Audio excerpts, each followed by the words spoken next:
नमस्कार, सत श्री अकाल सारिਆਂ ਨੂੰ। सो ਹੁਣ ਆਪਾਂ डिफरेंशिएशन ਡੈਰੀਵੇਟਿਵ ਜਾਂ ਪੰਜਾਬੀ 'ਚ ਕਹਿ ਲਈਏ ਤਾਂ ਅਵਕਲਨ ਦੇ ਬਾਰੇ ਗੱਲ ਕਰਨੀ ਆ। ਸੋ ਇਸ ਤੋਂ ਪਹਿਲਾਂ ਆਪਾਂ ਫੰਕਸ਼ਨ ਜਿਹਨੂੰ ਆਪਾਂ ਫਲਨ ਕਹਿੰਦੇ ਆ ਉਹਦੇ ਬਾਰੇ ਆਪਾਂ ਜਾਣਕਾਰੀ ਲਾਂਗੇ। ਸੋ ਆਮ ਕਰਕੇ ਜਦੋਂ ਅਸੀਂ ਗ੍ਰਾਫ ਬਣਾਉਂਦੇ ਹਾਂ ਮੈਥ ਦੇ ਵਿੱਚ ਤਾਂ ਸਾਡੇ ਕੋਲ ਦੋ ਵੇਰੀਏਬਲ ਹੋਇਆ ਕਰਦੇ ਆ। ਸੋ ਦੋ ਵੇਰੀਏਬਲ ਆਮ ਕਰਕੇ ਉਹ ਦੋ ਵੇਰੀਏਬਲ ਐਕਸ ਅਤੇ ਵਾਈ ਵੇਰੀਏਬਲ ਜਿਨ੍ਹਾਂ ਨੂੰ ਆਪਾਂ ਚਲਾਂ ਕਹਿੰਦੇ ਆ। ਸੋ ਦੋ ਚਲਾਂ ਐਕਸ ਅਤੇ ਵਾਈ ਆਮ ਕਰਕੇ ਆਪਾਂ ਲੈਂਦੇ। ਜ਼ੈਡ ਵੀ ਹੋ ਸਕਦਾ ਵਾ, ਆਮ ਕਰਕੇ ਐਕਸ ਅਤੇ ਵਾਈ ਹੁੰਦਾ ਵਾ। ਯੂ ਵੀ ਹੋ ਸਕਦੇ ਆ, ਐਕਸ ਦੀ ਥਾਂ 'ਤੇ ਯੂ ਵੀ ਹੋ ਸਕਦਾ ਆ। ਆਪਣੇ ਕੋਲ ਐਕਸ ਅਤੇ ਜ਼ੈਡ ਵੀ ਹੋ ਸਕਦਾ ਆ, ਆਪਣੇ ਕੋਲ ਵਾਈ ਅਤੇ ਜ਼ੈਡ ਵੀ ਹੋ ਸਕਦਾ ਆ। ਕੋਈ ਵੀ ਦੋ ਹੋ ਸਕਦੇ ਆ, ਜਿੱਦਾਂ ਟਾਈਮ ਐਂਡ ਐਕਸ ਟੀ ਆਪਾਂ ਲਿਆ ਸੀ, ਡਿਸਟੈਂਸ ਅਤੇ ਟਾਈਮ ਜਾਂ ਵੈਲੋਸਿਟੀ ਅਤੇ ਟਾਈਮ ਗ੍ਰਾਫ ਹੋ ਸਕਦਾ। ਮੀਨਸ ਇਹ ਚਲਾਂ ਆ, ਇਹ ਵੇਰੀਏਬਲ ਆ ਜਿਨ੍ਹਾਂ ਦੇ ਵਿੱਚ ਅਸੀਂ ਗ੍ਰਾਫ ਬਣਾ ਸਕਦੇ। ਕੋਈ ਹੋਰ ਵੇਰੀਏਬਲ ਵੀ ਹੋ ਸਕਦੇ ਆ, ਉਹ ਡਿਪੈਂਡ ਕਰਦਾ ਕਿਹੋ ਜਿਹੀ ਹਾਲਾਤ ਵਿੱਚ ਆਪਾਂ ਕਿਸ ਤਰ੍ਹਾਂ ਦੀ ਗੱਲਬਾਤ ਕਰਦੇ ਪਏ ਹਾਂ। ਆਮ ਕਰਕੇ ਆਮ ਇੱਕ ਰਿਵਾਜ ਹੈਗਾ ਕਿ ਸਾਰੇ ਜਦੋਂ ਅਸੀਂ ਮੈਥ ਪੜ੍ਹਦੇ ਹਾਂ, ਗਣਿਤ ਪੜ੍ਹਦੇ ਹਾਂ, ਤਾਂ ਉਹਦੇ ਵਿੱਚ ਜਿਹੜੇ ਚੱਲ ਆਪਾਂ ਲੈਂਦੇ ਹਾਂ ਉਹ ਆਮ ਕਰਕੇ ਐਕਸ ਅਤੇ ਵਾਈ ਹੁੰਦੇ ਆ। ਦੋ ਚਲਾਂ ਦੀ ਆਪਾਂ ਆਮ ਕਰਕੇ ਗੱਲ ਕਰਦੇ ਹਾਂ। ਅਤੇ ਚੱਲ ਤਾਂ ਕਈ ਤਰ੍ਹਾਂ ਦੇ ਹੋ ਸਕਦੇ, ਇੱਕੋ ਵਾਰੀ ਕਈ ਚੱਲ ਹੋਣਗੇ, ਆਪਾਂ ਉਹਦੀ ਹੱਲੇ ਗੱਲ ਨਹੀਂ ਕਰਦੇ, ਆਪਾਂ ਸਿਰਫ ਦੋ ਚਲਾਂ ਦੇ ਬਾਰੇ ਹੀ ਸਮਝਦੇ ਹਾਂ ਹੱਲੇ। ਸੋ ਇਹਦੇ ਵਿੱਚ ਆਮ ਕਰਕੇ ਐਕਸ ਜਿਹੜਾ ਹੁੰਦਾ ਉਹ ਇੰਡੀਪੈਂਡੈਂਟ ਵੇਰੀਏਬਲ ਹੋਇਆ ਕਰਦਾ, ਇੰਡੀਪੈਂਡੈਂਟ ਚੱਲ ਹੁੰਦਾ। ਵਾਈ ਜਿਹੜਾ ਹੁੰਦਾ ਵਾ ਉਹ ਡਿਪੈਂਡ ਕਰਦਾ ਐਕਸ ਦੇ ਉੱਤੇ, y depend on x. So y ਜਿਹੜਾ ਹੁੰਦਾ ਵਾ ਉਹ ਐਕਸ ਦੇ ਉੱਤੇ ਡਿਪੈਂਡ ਕਰਦਾ। ਹੁਣ ਇਸ ਗੱਲ ਦਾ ਮਤਲਬ ਆਪਾਂ ਸਮਝਦੇ ਹਾਂ ਥੋੜ੍ਹਾ ਜਿਹਾ ਅੱਗੇ ਚੱਲ ਕੇ ਮਾੜਾ ਜਿਹਾ। ਸੋ ਇਸ ਤੋਂ ਪਹਿਲਾਂ ਆਪਾਂ ਦੇਖੀਏ ਟਾਈਮ ਜਿਹੜਾ ਹੁੰਦਾ, ਕਿਉਂਕਿ ਟਾਈਮ 'ਤੇ ਸਾਡਾ ਕੋਈ ਕਾਬੂ ਨਹੀਂ ਗਾ ਵੀ ਆਪਾਂ ਕਈ ਵਾਰ ਟਾਈਮ ਨੂੰ ਆਪਣੇ ਹਿਸਾਬ ਨਾਲ ਮੋੜ ਲਈਏ, ਰੋਕ ਲਈਏ, ਪਿੱਛੇ ਨੂੰ ਕਰ ਲਈਏ। ਸੋ ਟਾਈਮ ਜਿਹੜਾ ਹੈਗਾ ਉਹ ਚੱਲੀ ਜਾਣਾ। ਸੋ ਟਾਈਮ ਹਮੇਸ਼ਾ ਹੀ ਇੰਡੀਪੈਂਡੈਂਟ ਹੁੰਦਾ ਅਤੇ ਇਹਦੇ ਉੱਪਰ ਡਿਸਪਲੇਸਮੈਂਟ, ਵੈਲੋਸਿਟੀ ਵਗੈਰਾ ਜਿਹੜੇ ਹੈਗੇ ਉਹ ਡਿਪੈਂਡ ਕਰ ਸਕਦੇ ਆ, ਕਈ ਵਾਰੀ ਨਹੀਂ ਵੀ ਕਰ ਸਕਦੇ। ਸੋ ਆਮ ਕਰਕੇ ਜਿਹੜਾ ਟਾਈਮ ਆ ਉਹ ਤਾਂ ਇੰਡੀਪੈਂਡੈਂਟ ਹੀ ਰਹਿਣਾ ਵਾ, ਪਰ ਡਿਸਪਲੇਸਮੈਂਟ, ਵੈਲੋਸਿਟੀ ਵਗੈਰਾ ਟਾਈਮ 'ਤੇ ਡਿਪੈਂਡ ਕਰ ਸਕਦੇ ਆ। ਸੋ ਆਪਾਂ ਆਮ ਕਰਕੇ ਜਦੋਂ ਇੰਡੀਪੈਂਡੈਂਟ ਜਿਹੜਾ ਵੇਰੀਏਬਲ ਆ ਚੱਲ ਆ ਉਹਨੂੰ ਐਕਸ ਡਾਇਰੈਕਸ਼ਨ ਵਿੱਚ ਲਿਆ ਕਰਦੇ ਹਾਂ। ਐਕਸ ਐਕਸਿਸ ਆਪਾਂ ਇਹਨੂੰ ਕਹਿੰਦੇ ਹਾਂ, ਐਕਸ ਕੋਆਰਡੀਨੇਟ ਐਕਸਿਸ।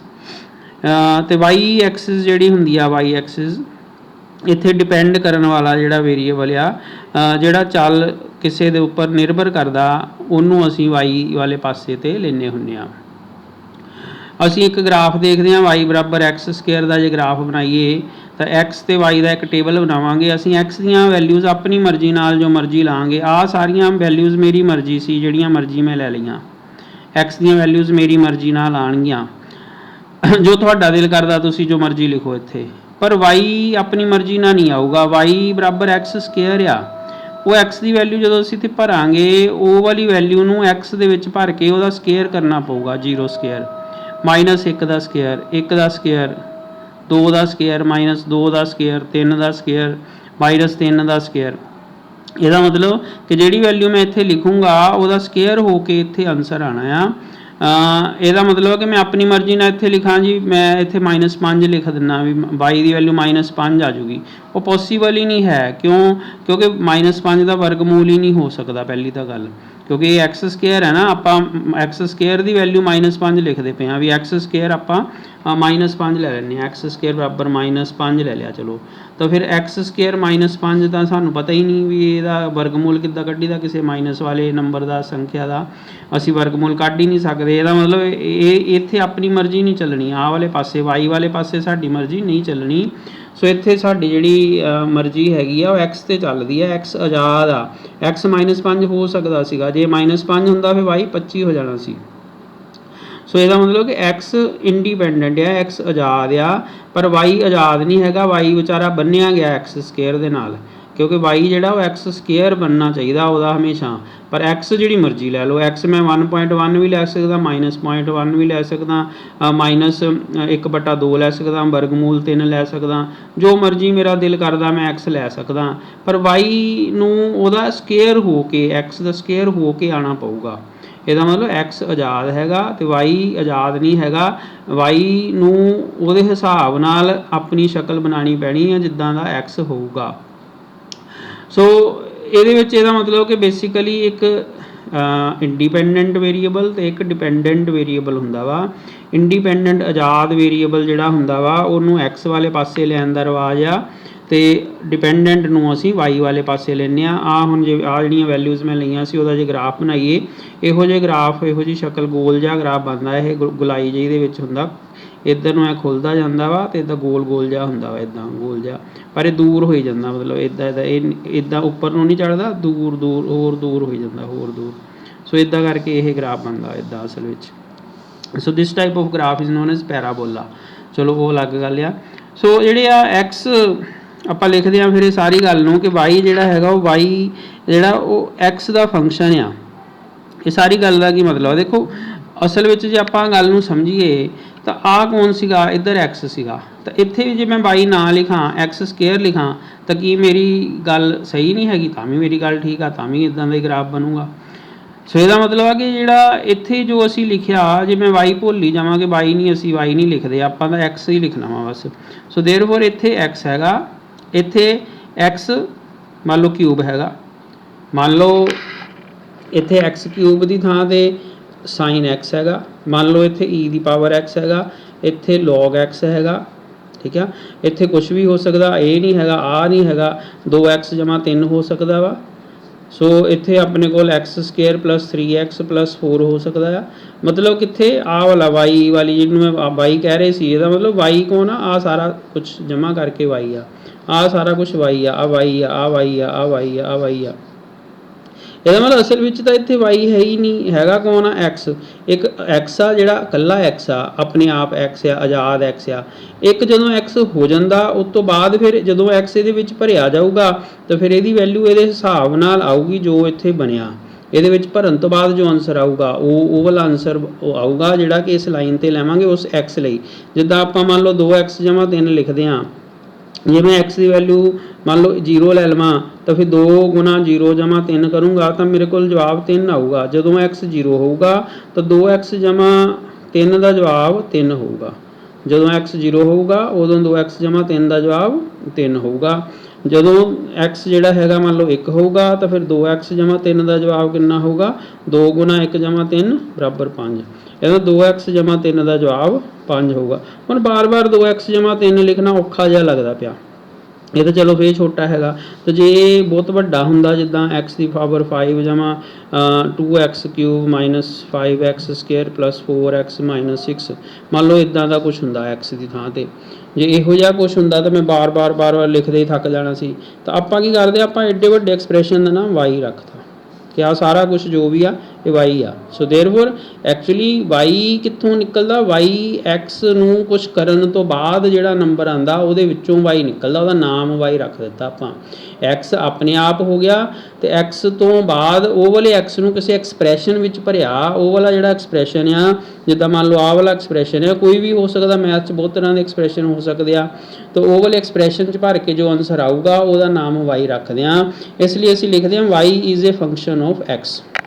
ਕਿ y ਕੌਣ ਆ? y ਉਸ ਢੰਗ ਨਾਲ ਕੰਮ ਕਰਦਾ ਜਿੱਦਾਂ x ਕੋਲੋਂ ਕੰਮ ਕਰਵਾਉਂਦਾ। ਫੰਕਸ਼ਨ ਮੈਨੇ ਤੁਸੀਂ ਇਹਨੂੰ ਇੱਦਾਂ ਸਮਝ ਸਕਦੇ ਹਾਂ ਕਿ ਫੰਕਸ਼ਨ ਮੈਨੇ ਕੰਮ ਹੀ ਹੁੰਦਾ ਨਾ ਵੀ what is the function of heart. ਆਪਾਂ ਕਹਿੰਦੇ ਦਿਲ ਦਾ ਕੀ ਫੰਕਸ਼ਨ ਹੈ, ਦਿਲ ਕੀ ਕੰਮ ਕਰਦਾ ਸਰੀਰ ਦੇ ਵਿੱਚ, ਠੀਕ ਹੈ ਨਾ। ਦਿਮਾਗ ਦਾ ਕੀ ਫੰਕਸ਼ਨ ਆ, ਦਿਮਾਗ ਦਾ ਕੀ ਰੋਲ ਆ, ਹੈ ਨਾ। ਸੋ ਇਹ ਫੰਕਸ਼ਨ ਆਪਾਂ ਬਾਇਓਲੋਜੀ 'ਚ ਇਸ ਤਰ੍ਹਾਂ ਪੜ੍ਹਦੇ ਹਾਂ। ਸੋ y is a function of x, ਮਤਲਬ y ਉਸ ਢੰਗ ਨਾਲ ਕੰਮ ਕਰਦਾ ਜਿੱਦਾਂ x ਉਹਦੇ ਕੋਲੋਂ ਕਰਵਾਉਂਦਾ। ਸੋ ਇਸ ਲਈ y is a function of x। ਹੁਣ ਜਿਹੜਾ x ਹੈਗਾ ਉਹ ਕਿੱਥੋਂ ਲੈਣਾ ਵਾ? x ਤਾਂ ਗਿਣਤੀ ਆ ਬੇਸਿਕਲੀ। ਕਿਹੜੀ ਗਿਣਤੀ ਆ? ਉਹ ਨੈਚੁਰਲ ਨੰਬਰ ਵੀ ਹੋ ਸਕਦਾ। x ਜਿਹੜਾ ਵਾ ਉਹ ਨੈਚੁਰਲ ਨੰਬਰ ਹੋ ਸਕਦਾ, ਜਿੱਦਾਂ 1 2 3 4 ਹੋ ਸਕਦਾ। x ਜਿਹੜਾ ਇੰਟੀਜਰ ਹੋ ਸਕਦਾ, ਮਤਲਬ -∞ ਤੋਂ ਲੈ ਕੇ +∞ ਤੱਕ, -3 -2 0 1 2 3 ਵਗੈਰਾ ਸਾਰੀ ਗਿਣਤੀ ਜਿਹੜੀ ਹੈਗੀ ਆ ਇਹਦੇ ਵਿੱਚੋਂ ਹੋ ਸਕਦਾ। ਫਿਰ x ਰੀਅਲ ਹੋ ਸਕਦਾ। ਰੀਅਲ ਵਿੱਚ ਸਾਰੇ ਤਰ੍ਹਾਂ ਦੇ ਨੰਬਰ ਆ ਜਾਣਗੇ, ਪੁਆਇੰਟਾਂ ਵਾਲੇ, ਵਰਗਮੂਲ ਵਾਲੇ, ਕਿਊਬ ਰੂਟ ਵਾਲੇ, ਵਾਟਐਵਰ ਨੰਬਰ ਜਿਹੜੇ ਆ ਉਹ ਸਾਰੇ ਹੀ ਨੰਬਰ ਜਿਹੜੇ ਹੈਗੇ ਆ ਇੱਦਾਂ ਚੱਲਦੇ ਜਗ੍ਹਾ ਖਤਮ ਹੋ ਗਈ, ਆਪਾਂ ਥੱਲੇ ਲਿਖ ਲਿਆ। ਸੋ ਇੱਦਾਂ ਹੀ ਇਹ ਚੱਲੀ ਜਾਣਗੇ, ਪੁਆਇੰਟਾਂ 'ਚ ਵੀ ਆਣਗੇ -2 -1.9 -1.8 ਵਗੈਰਾ, -1 -0.9 -0.8 ਵਗੈਰਾ 0 1 1.1। ਸੋ 0 ਤੋਂ 0.1 ਵੀ ਆਊਗਾ ਇੱਥੇ, ਆਹ ਵਾਲੀ ਥਾਂ 'ਤੇ 0.1 0.2 ਵਗੈਰਾ ਵਗੈਰਾ ਆਉਣਗੇ। ਸੋ 1 ਦੈਨ 1.1 ਇਹ ਹੋਰ ਵੀ ਛੋਟੇ ਹੋ ਸਕਦੇ ਆ, ਡੈਸੀਮਲਾਂ ਦੇ ਵਿੱਚ, ਵਰਗਮੂਲ ਦੇ ਵਿੱਚ ਆ ਸਕਦੇ, ਕਿਊਬ ਰੂਟ 'ਚ ਆ ਸਕਦੇ। ਸੋ ਸਾਰੇ ਰੀਅਲ ਨੰਬਰ ਵੀ ਹੋ ਸਕਦੇ ਐਕਸ ਦੇ। ਸੋ ਜੇ ਤਾਂ ਉਹ ਨੈਚੁਰਲ ਨੰਬਰ ਹੋਣ ਜਾਂ ਇੰਟੀਜਰ ਹੋਣ ਤਾਂ ਫਿਰ ਤਾਂ ਸਿੱਧੇ ਸਿੱਧੇ ਸਿਰਫ ਆਹੀ ਵਾਲੇ ਪੁਆਇੰਟ ਹੋਣਗੇ, ਸਿਰਫ ਆਹ ਵਾਲੇ ਪੁਆਇੰਟ। ਇਹਨਾਂ ਦੇ ਵਿਚਕਾਰ ਆਹ ਵਾਲੀ ਥਾਂ 'ਤੇ ਕੁਛ ਵੀ ਨਹੀਂ ਹੈਗਾ। ਆਹ ਜਿਹੜੇ ਰੈੱਡ ਕਲਰ ਕਰਤਾ ਮੈਂ, ਇੱਥੇ ਕੁਛ ਨਹੀਂ ਹੈਗਾ, ਖਾਲੀ ਥਾਂ ਆ। ਮਤਲਬ you only have these dots. ਜੇ ਤੁਸੀਂ ਇੰਟੀਜਰ ਲੈ ਲਏ ਤਾਂ ਸਿਰਫ ਡਾਟਸ ਹੀ ਆ, 0 ਆ, 1 ਆ, 2 ਆ, -1 ਆ, -2 ਆ, ਬਸ। ਇਹ 'ਚ ਲਾਈਨ ਨਹੀਂ ਬਣਾ ਸਕਦੇ ਕਿਉਂਕਿ ਲਾਈਨ ਦਾ ਮਤਲਬ ਆ ਕਿ ਸਾਰਾ ਕੁਛ ਹੈਗਾ, ਇੱਥੇ ਸਾਰਾ ਕੁਛ ਨਹੀਂ ਹੈਗਾ। ਜਦੋਂ ਇੰਟੀਜਰ ਆ ਤਾਂ ਫਿਰ ਇੱਥੇ ਆਹ ਵਾਲੀ ਥਾਂ 'ਤੇ ਕੁਛ ਨਹੀਂ ਹੈਗਾ, ਇੱਥੇ ਕੋਈ ਨੰਬਰ ਨਹੀਂ ਹੁੰਦੇ ਇੰਟੀਜਰ ਦੇ ਵਿੱਚ। ਇਫ ਇਟ ਇਜ਼ ਇੰਟੀਜਰ ਤਾਂ ਫਿਰ ਇਹਨਾਂ ਥਾਵਾਂ 'ਤੇ ਨੰਬਰ ਨਹੀਂ ਹੁੰਦੇ। ਸੋ ਆ ਜਿੱਥੇ ਮੈਂ ਡੋਟਡ ਲਾਈਨ ਬਣਾਈ ਉਹ ਨਹੀਂ ਹੁੰਦੀ, ਸਿਰਫ ਆਹ ਗੂੜੇ ਡਾਟ ਜਿਹੜੇ ਆ ਇਹਨਾਂ ਥਾਵਾਂ 'ਤੇ ਨੰਬਰ ਹੈਗੇ ਆ। ਇੱਦਾਂ ਹੀ ਇਹ ਚੱਲੀ ਜਾਣਗੇ ਗਾਂ। ਸੋ ਇਨਫਿਨਿਟੀ ਤੱਕ, -ਇਨਫਿਨਿਟੀ ਤੱਕ ਅਤੇ ਇੱਧਰ +ਇਨਫਿਨਿਟੀ ਤੱਕ ਚੱਲਣਗੇ ਇੰਟੀਜਰ ਦੇ ਵਿੱਚ। ਪਰ ਜੇ ਰੀਅਲ ਨੰਬਰ ਆ ਫਿਰ ਰੀਅਲ ਨੰਬਰ ਦੇ ਵਿੱਚ ਸਾਰੀ ਲਾਈਨ ਜਿਹੜੀ ਆ ਉਹ ਭਰੀ ਹੁੰਦੀ ਆ। ਸੋ ਹਰ ਜਗ੍ਹਾ 'ਤੇ ਨੰਬਰ ਹੀ ਹੁੰਦਾ, ਜਿੱਥੇ ਮਰਜ਼ੀ ਪੁਆਇੰਟ ਰੱਖ ਦਿਓ ਉੱਥੇ ਤੁਹਾਨੂੰ ਕੋਈ ਨਾ ਕੋਈ ਨੰਬਰ ਲੱਭੂਗਾ। ਇਸ ਖਾਲੀ ਥਾਂ ਨਹੀਂ ਹੈਗੀ, ਜਿੱਦਾਂ ਇਹਦੇ ਵਿੱਚ ਖਾਲੀ ਥਾਵਾਂ ਆ। ਇੰਟੀਜਰ ਵਾਲੇ ਕੇਸ ਦੇ ਵਿੱਚ ਜੇ ਐਕਸ ਲੈ ਲਿਆ ਤਾਂ ਉੱਥੇ ਖਾਲੀ ਹੋਣਾ, ਜੇ ਤੁਸੀਂ ਰੀਅਲ ਲੈ ਲਏ ਤਾਂ ਰੀਅਲ ਵਿੱਚ ਤੁਹਾਡੇ ਕੋਲ ਖਾਲੀ ਥਾਂ ਨਹੀਂ ਹੋਣੀ, ਸਾਰੀ ਲਾਈਨ ਭਰੀ ਹੋਣੀ ਆ। ਜਿੱਥੇ ਮਰਜ਼ੀ ਰੁਕ ਜਾਓ ਤੁਹਾਨੂੰ ਉੱਥੇ ਕੋਈ ਨਾ ਕੋਈ ਨੰਬਰ ਲੱਭੂਗਾ ਹੀ ਲੱਭੂਗਾ। ਸੋ ਇਸ ਤਰ੍ਹਾਂ ਇਹ ਰੀਅਲ ਨੰਬਰ ਹੋ ਸਕਦੇ ਆ। ਇੱਧਰ ਵਾਈ ਐਕਸਿਸ ਹੈਗੀ ਆ, ਵਾਈ ਐਕਸਿਸ ਆ, ਡਿਪੈਂਡਿੰਗ ਅਪੋਨ ਵੀ ਤੁਸੀਂ ਜਿਹੜਾ ਫੰਕਸ਼ਨ ਆ ਉਹਦੇ ਵਿੱਚ ਅਸੀਂ ਐਕਸ ਆਜ਼ਾਦ ਤਾਂ ਰੱਖਿਆ, ਉਹ ਜਿਹੜਾ ਆਜ਼ਾਦ ਰੱਖਿਆ ਉਹ ਹੁਣ ਕਿੱਦਾਂ ਦਾ ਆਜ਼ਾਦ ਆ, ਕਿ ਉਹ ਨੈਚੁਰਲ ਨੰਬਰ ਵਾਲਾ ਆਜ਼ਾਦ ਆ, ਇੰਟੀਜਰ ਵਾਲਾ ਲੈਣਾ ਵਾ ਜਾਂ ਰੀਅਲ ਨੰਬਰ ਵਾਲਾ ਲੈਣਾ। ਮਤਲਬ ਐਕਸ ਦੀਆਂ ਵੈਲਿਊਜ਼ ਅਸੀਂ ਆਪਣੀ ਮਰਜ਼ੀ ਇੱਥੇ ਬਾਈ ਚਾਂਸ ਮੈਂ ਇੰਟੀਜਰ ਲਏ ਹੋਏ ਆ, ਇਹਦੇ ਵਿੱਚ ਡੈਸੀਮਲ ਵਾਲਾ ਕੋਈ ਨਹੀਂ ਲਿਆ ਹੋਇਆ, ਬਟ ਇੱਥੇ ਆਪਾਂ ਲੈ ਸਕਦੇ ਹਾਂ, ਸਾਨੂੰ ਕੋਈ ਦਿੱਕਤ ਨਹੀਂ ਹੈਗੀ। ਹੁਣ ਮੰਨ ਲਓ ਕਿ ਸਾਡੇ ਕੋਲ ਇੱਕ ਇੱਦਾਂ ਦਾ ਗ੍ਰਾਫ ਹੋਵੇ y = √x, ਇੱਦਾਂ ਦੀ ਕੋਈ ਵੈਲਿਊ ਹੋਵੇ y = √x। ਹੁਣ ਇਹਦੇ ਵਿੱਚ ਮੈਂ x ਆਪਣੀ ਮਰਜ਼ੀ ਨਾਲ ਤਾਂ ਲੈਣਾ, ਪਰ ਇੱਥੇ ਮੈਨੂੰ ਪ੍ਰੋਬਲਮ ਇਹ ਹੈ ਕਿ ਮੈਂ x ਨੂੰ ਨੈਗੇਟਿਵ ਨਹੀਂ ਲੈ ਸਕਦਾ, ਕਿਉਂਕਿ ਜੇ ਮੈਂ ਮਾਈਨਸ ਲਊਂਗਾ ਫਿਰ ਉਹੀ ਪ੍ਰੋਬਲਮ ਆ ਜਾਊਗੀ। ਮੰਨ ਲਓ ਮੈਂ x ਦੀ ਵੈਲਿਊ ਕਹਾਂ ਮੇਰੀ ਮਰਜ਼ੀ, ਮੈਂ ਤਾਂ -1 ਲੈਣਾ, ਪਰ ਉਹ ਲੈ ਕੇ y ਦਾ ਜਵਾਬ ਹੀ ਨਹੀਂ ਨਿਕਲਣਾ। ਇਸ ਲਈ ਫਿਰ ਆਹ ਵਾਲੇ ਮਾਮਲੇ ਦੇ ਵਿੱਚ ਅਸੀਂ ਮਾਈਨਸ ਵਾਲੀਆਂ ਵੈਲਿਊਜ਼ ਜਿਹੜੀਆਂ ਵਾ ਉਹ ਨਹੀਂ ਲਵਾਂਗੇ। ਅਸੀਂ ਨੈਚੁਰਲ ਨੰਬਰ ਲੈ ਸਕਦੇ ਹਾਂ, ਜਾਂ ਅਸੀਂ ਪੋਜ਼ੀਟਿਵ ਇੰਟੀਜਰ ਲੈ ਸਕਦੇ ਹਾਂ, ਜਾਂ ਅਸੀਂ ਪੋਜ਼ੀਟਿਵ ਰੀਅਲ ਨੰਬਰ ਲੈ ਸਕਦੇ ਹਾਂ। x ਦੀਆਂ ਵੈਲਿਊਜ਼ ਸਿਰਫ ਪੋਜ਼ੀਟਿਵ ਵਾਲੇ ਪਾਸੇ ਦੀਆਂ, ਪਲੱਸ ਵਾਲੇ ਪਾਸੇ ਦੀਆਂ ਹੀ ਵੈਲਿਊਜ਼ ਲਾਂਗੇ, ਨੈਗੇਟਿਵ ਵਾਲੀਆਂ ਵੈਲਿਊਜ਼ ਇੱਥੇ ਨਹੀਂ ਭਰ ਸਕਦੇ ਕਿਉਂਕਿ ਸਾਡੇ ਕੋਲ ਫਿਰ y ਦਾ ਆਨਸਰ ਹੀ ਨਹੀਂ ਆਉਣਾ। ਸੋ ਇਹ ਕੁਝ ਗੱਲਾਂ ਸਾਨੂੰ ਧਿਆਨ ਰੱਖਣੀਆਂ ਪੈਂਦੀਆਂ। ਆਪਾਂ ਫਿਜ਼ਿਕਸ ਦੇ ਪੁਆਇੰਟ ਆਫ ਵਿਊ ਨਾਲ ਇੰਨੀ ਡਿਟੇਲ 'ਚ ਸਾਨੂੰ ਜਾਣ ਦੀ ਬਹੁਤੀ ਲੋੜ ਨਹੀਂ ਹੁੰਦੀ, ਜਸਟ ਥੋੜ੍ਹਾ ਜਿਹਾ ਕਲੀਅਰ ਕਰਨ ਲਈ ਜ਼ਿਆਦਾ ਦੱਸਿਆ ਜਾ ਰਿਹਾ ਹੈਗਾ ਤਾਂ ਕਿ ਥੋੜ੍ਹਾ ਜਿਹਾ ਕੰਸੈਪਟ ਜਿਹੜਾ ਹੈਗਾ ਉਹ ਦਿਮਾਗ ਦੇ ਵਿੱਚ ਬੈਠ ਜਾਵੇ। So then there are some graph is drawn. ਸੋ ਜਿੱਦਾਂ y = sin x, ਜਿੱਦਾਂ sin ਥੀਟਾ ਤੁਸੀਂ ਕਹਿ ਸਕਦੇ ਹੋ, x ਨਹੀਂ ਕਹਿਣਾ ਤਾਂ। ਸੋ sin ਇੱਥੇ ਫਿਰ ਥੀਟਾ ਲਿਖਣਾ ਪਊਗਾ। ਸੋ sin ਮੀਨਸ ਐਂਗਲ। ਜੇ ਤੁਸੀਂ y = sin x ਦਾ ਗ੍ਰਾਫ ਬਣਾਉਂਦੇ ਹੋ ਅਤੇ ਉਹ ਗ੍ਰਾਫ ਇੱਥੋਂ 0 ਤੋਂ ਸ਼ੁਰੂ ਹੋ ਕੇ ਇੱਕ ਤਰੰਗ ਬਣਦੀ ਆ, ਜਿੱਦਾਂ ਤਰੰਗ ਬਣਾਉਂਦੇ ਹੁੰਦੇ ਅਸੀਂ ਵੇਵ। ਸੋ ਇਹ ਚੱਲੀ ਜਾਂਦਾ, ਫਿਰ ਇਹ ਗ੍ਰਾਫ ਖਤਮ ਨਹੀਂ ਹੁੰਦਾ। ਸੋ ਇੱਦਾਂ ਹੀ ਇੱਧਰਲੇ ਪਾਸੇ ਨੂੰ ਵੀ ਇਹ ਚੱਲਦਾ ਰਹਿੰਦਾ। ਸੋ y = sin x ਦਾ ਗ੍ਰਾਫ ਇਸ ਤਰ੍ਹਾਂ ਦਾ ਹੈਗਾ। ਸੋ ਇਹ ਗੱਲ ਯਾਦ ਰੱਖਣੀ ਹੈ, ਬਹੁਤ ਇੰਪੋਰਟੈਂਟ ਗੱਲ ਆ। ਸੋ ਇਹ ਇੱਥੇ ਜਿਹੜਾ 180 ਡਿਗਰੀ ਹੋ ਜਾਂਦਾ ਵਾ, ਇੱਥੇ 180 ਡਿਗਰੀ ਦੀ ਵੈਲਿਊ ਹੁੰਦੀ ਆ। ਸੋ ਇੱਥੇ 360 ਡਿਗਰੀ ਦੀ ਵੈਲਿਊ ਹੁੰਦੀ ਆ। ਸੋ ਮਤਲਬ ਇਹਨੂੰ ਤੁਸੀਂ ਪਾਈ ਕਹਿੰਦੇ ਆ, ਇਹਨੂੰ ਤੁਸੀਂ 2π ਰੇਡੀਅਨ ਕਹਿੰਦੇ ਆ। ਸੋ ਆਹ 90 ਡਿਗਰੀ ਅਤੇ 90 ਡਿਗਰੀ 'ਤੇ ਸਾਈਨ ਦੀ ਵੈਲਿਊ 1 ਹੁੰਦੀ ਆ, 0 ਤੇ 0 ਹੁੰਦੀ ਆ। ਸੋ ਆਹ 90 ਡਿਗਰੀ ਮੀਨਸ π/2, π/2 ਤੇ ਵੈਲਿਊ 1 ਹੁੰਦੀ ਆ। ਸੋ 180 ਤੇ 0 ਹੁੰਦੀ ਆ। ਫਿਰ 270 ਤੇ ਆ, 270 ਤੇ -1 ਹੁੰਦੀ ਆ। ਸੋ ਆਹ -1 ਵੈਲਿਊ ਆ। So this is -1. So you have this sine graph. So this is one complete cycle. So 0 ਤੋਂ ਲੈ ਕੇ 360 ਤੱਕ, 2π ਤੱਕ, 0, π/2, π and 3π/2. This is 3π/2 and 2π. ਸੋ ਜੇ ਨਹੀਂ ਵੀ ਯਾਦ ਰਹਿੰਦਾ ਕੋਈ ਪ੍ਰੋਬਲਮ ਨਹੀਂ ਹੈਗੀ। ਸੋ ਜਦੋਂ ਤੁਸੀਂ ਯੂਜ਼ ਕਰੋਗੇ ਉੱਥੇ ਫਿਰ ਆ ਜਾਏਗਾ, ਬਟ ਜਸਟ ਗੋ ਥਰੂ ਕਿ ਹਾਂ ਇੱਦਾਂ ਹੁੰਦਾ ਆ। ਜੇ ਅਸੀਂ y = x ਦਾ ਗ੍ਰਾਫ ਬਣਾਈਏ ਤਾਂ it will be something like this. So ਇੱਕ ਸਟ੍ਰੇਟ ਲਾਈਨ ਬਣੇਗਾ ਜਿਸ 'ਚ y ਅਤੇ x ਦੋਨੋਂ ਹੀ ਬਰਾਬਰ ਹੋਣਗੇ। ਸੋ ਮਤਲਬ ਕਿ ਇੱਕ ਬੇਸਿਕਲੀ x ਹੁੰਦਾ ਜਿਹੜਾ ਕਿ ਇੰਡੀਪੈਂਡੈਂਟ ਹੁੰਦਾ, ਜਿਹੜਾ ਆਪਣੀ ਮਰਜ਼ੀ ਨਾਲ ਲਿਆ ਜਾ ਸਕਦਾ, ਜਿਹਨੂੰ ਅਸੀਂ ਕੁਛ ਵੀ ਲੈ ਸਕਦੇ ਹੁੰਦੇ ਹਾਂ। ਅਤੇ y ਦੀ ਵੈਲਿਊ ਉੱਥੇ ਆਉਣੀ ਚਾਹੀਦੀ। ਥੋੜ੍ਹਾ ਜਿਹਾ ਧਿਆਨ ਰੱਖਣਾ ਕਿ y ਦੀ ਵੈਲਿਊ ਐਗਜ਼ਿਸਟ ਕਰੇ, ਉੱਦਾਂ ਦਾ x ਲੈਣਾ। ਇਹ ਜਿੱਦਾਂ ਆਹ ਵਾਲਾ ਕੇਸ ਲਿਆ ਸੀ ਆਪਾਂ ਵੀ ਅਸੀਂ ਉਹ ਵਾਲੇ x ਨਹੀਂ ਲੈਣੇ ਜਿਹਦੇ ਵਿੱਚ ਆਪਣੇ ਕੋਲ y ਦੀ ਵੈਲਿਊ ਨਾ ਆਵੇ। ठीक है ना।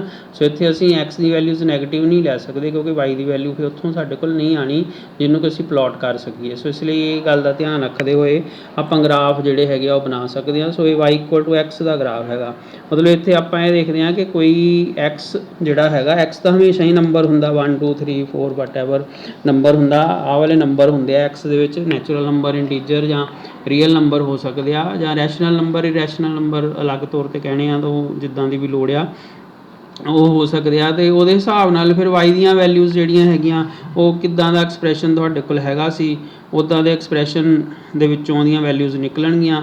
ਜਿੱਦਾਂ ਐਕਸ ਸਕੇਅਰ ਦਾ ਗ੍ਰਾਫ ਜਿਹੜਾ ਆਪਾਂ ਦੇਖਿਆ ਪੈਰਾਬੋਲਾ ਟਾਈਪ ਬਣਦਾ ਵਾ, 2x+3 ਦਾ ਜੇ ਗ੍ਰਾਫ ਬਣਾਵਾਂਗੇ ਤਾਂ ਉਹ ਸਟ੍ਰੇਟ ਲਾਈਨ ਬਣੇਗਾ, ਜਿੱਦਾਂ ਦੀ ਆਹ ਲਾਈਨ ਬਣੀ ਆ ਥੋੜ੍ਹੀ ਹੋ ਸਕਦਾ ਇੱਦਾਂ ਬਣੇ ਜਾਂ ਹੋ ਸਕਦਾ ਇੱਦਾਂ ਦੀ ਲਾਈਨ ਬਣੇ।